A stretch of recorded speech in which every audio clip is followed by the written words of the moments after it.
plant die ik hier voor me heb, die ruikt heel erg lekker. Het is de tijm. Nou, de tijm, dat is een hele belangrijke voor de weerstand.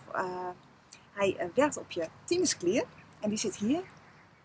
En die helpt bij de bestrijding van virussen, schimmels, bacteriën, parasieten.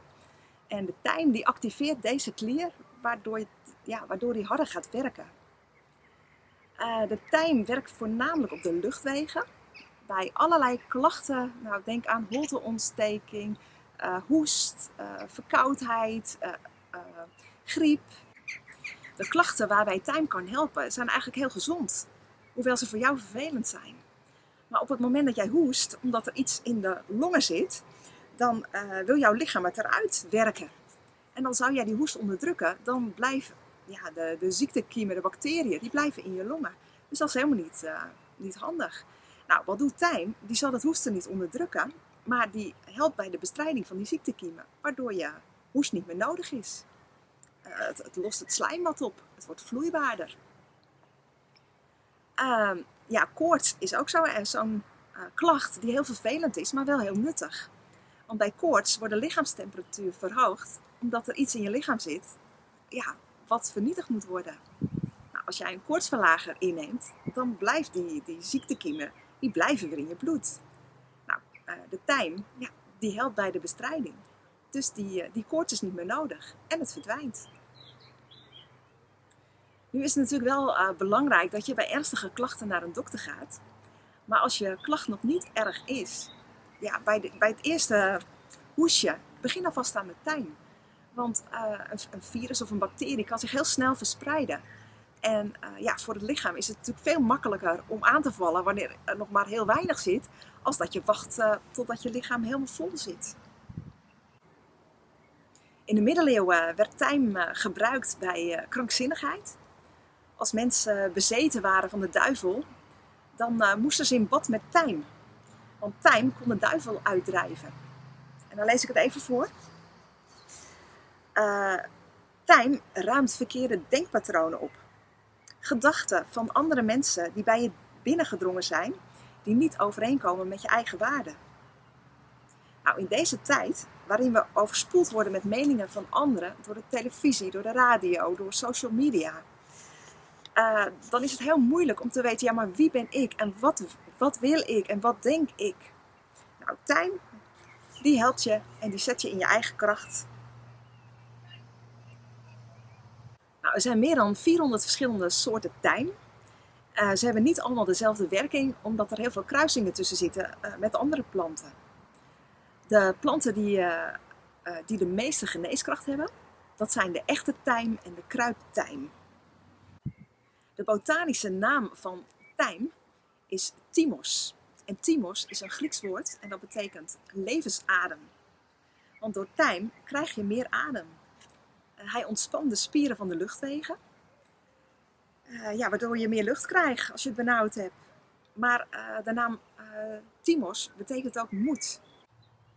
Nou, er zijn verschillende oorzaken waarom we ziek kunnen worden. Vervuilde lucht, stress, oververmoeid. Maar ziektes kunnen ook komen door het niet uitspreken van gevoelens. En wanneer je last krijgt van keelklachten, dan kan de tijm je daarbij helpen. En dat lees ik er even voor. Met je keel breng je naar buiten wat jij wil mededelen. De keel staat symbool om voor jezelf te kunnen spreken. Voor jezelf opkomen. Je mening laten horen. Stem geven aan je ziel. En hiervoor heb je zelfvertrouwen nodig. Wanneer dat ontbreekt en je spreekt je gedachten niet of onvoldoende uit, dan knijp je je keel samen. En zet je de energie in je keel op slot. En die blokkade kan uiteindelijk klachten veroorzaken. Nou, tijm geeft je de moed om uit te spreken wat je dwars zit en wat je met anderen wilt delen. En dat zal heus niet van 1 kopje thee zijn, maar neem er regelmatig gebruik van. Mensen vragen vaak aan me, hoe lang mag ik het innemen?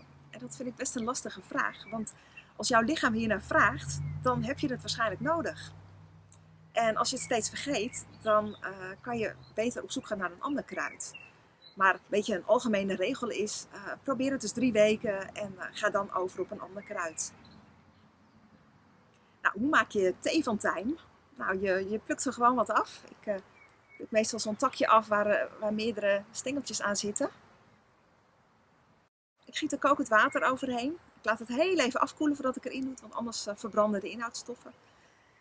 Ik dek het af met een schoteltje, want anders vervliegen de werkzame stoffen. Ik laat het 15 minuten staan en dan haal ik het takje er weer uit en dan kan ik de thee drinken. Zwangere vrouwen die mogen best wel wat tijm, maar die moeten niet hele grote hoeveelheden en hele sterke thee gaan drinken, want de tijm stimuleert ook de doorbloeding in de onderbuik. En ja, je weet niet wat voor effect dat heeft als iemand die zwanger is heel veel tijm gaat drinken.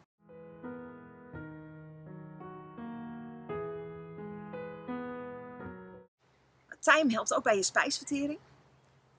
Het maakt meer gal aan. En het helpt bij diarree, bij een opgezette buik, ja, bij pijn in de buik, bij allerlei klachten aan de buik. Je kunt ook een thee maken van tijm en daar doe je dan even een handdoek in. En die leg je op je buik en daar leg je een kruik op. Dan geeft dat ook verlichting. Tijm bevat heel veel vitamine C, maar ook magnesium, ijzer, calcium, zink. Het is echt een versterkend middel. Het geeft het bloed ook een betere kwaliteit. En daardoor wordt het gebruikt bij bloedarmoede, maar ook bij vermoeidheid, lusteloosheid, na ziekte om weer in je krachten te komen. Tijm stimuleert je pijnappelklier en die wordt ook wel je derde oog genoemd. In veel culturen wordt die klier, als je die goed ontwikkeld hebt, wordt dat gezien als het hoogste bewustzijn wat je in dit leven kunt bereiken. Hiermee kun je meer zien en waarnemen als jij met je fysieke zintuigen kunt waarnemen. Tijdens de pestperiode is er ook heel veel gebruik gemaakt van tijm, vanwege zijn desinfecterende werking. En toen droeg men een pestmasker. Dat was een masker met een hele lange soort snavel. En in die snavel zaten desinfecterende kruiden, zodat degene die dat masker droeg, bij elke ademhaling deze kruiden inademde en minder kans had om besmet te raken. Tot slot heb ik nog een waarschuwing. Er is ook etherische olie van tijm verkrijgbaar. Maar etherische olie is hele sterk geconcentreerde olie. En wanneer je dat puur op je huid zou gebruiken, dan kan je zelfs brandwonden krijgen. Je kunt het wel in een brandertje doen.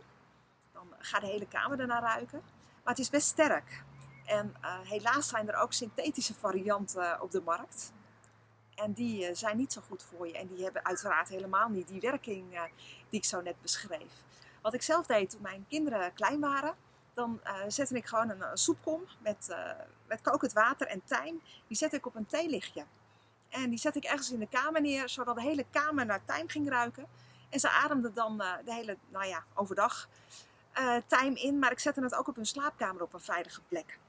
En dan ademden ze de hele nacht die tijmgeur in met die desinfecterende werking. En bij kinderen sloeg het helemaal snel aan. Die waren daardoor altijd heel snel van hun verkoudheid af. Maar ja, je kunt het ook in een bad doen. In een babybadje doe je wat tijmthee als het verkouden is.